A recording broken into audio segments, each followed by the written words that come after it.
Hello, listeners. My name is Martin van Staden, legal researcher at the Free Market Foundation, and thanks for listening to this podcast. The political scientist Professor Friedman recently wrote a column in Business Day in which he said that it appears that certain politicians no longer have a moral compass. In the column, he points to various political figures who have made hypocritical and corrupt actions over the last year or so. He writes, and I quote, "Since no one holds politicians to account, they carry on dumping on others to score points." He also says, "We pay a heavy price for this selective morality. We will continue to do so until the debate is as willing to set the moral compass of those in our group as it is to point the finger at those outside of it." Now, my question is this.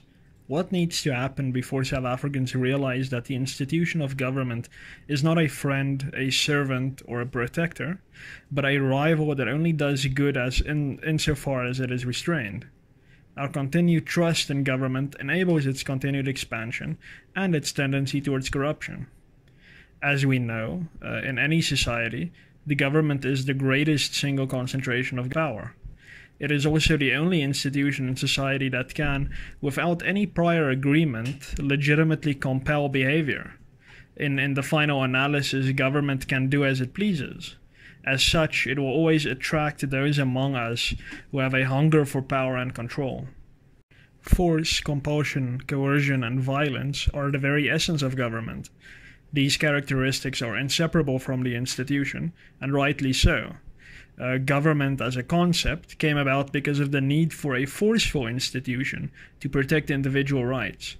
But just like one does not appoint a mercenary to run a nursery for babies, one should not appoint government to do anything other than protect persons and property from violence or fraud.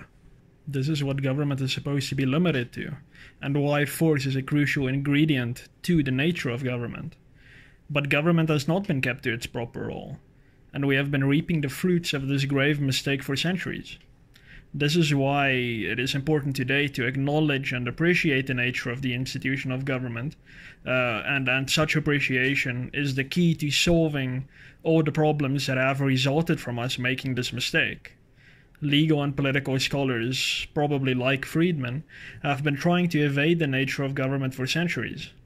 While they often acknowledge, in theory at least, that government needs to be limited, they are always on the lookout for some or other circumstance to justify increasing the government's power. In South Africa, we use the poor as our tool to justify more state control over our lives, often without the poor speaking for themselves. The reality is that the more slack we give the institution of government to grow, the more corruption and abuse of power we should expect.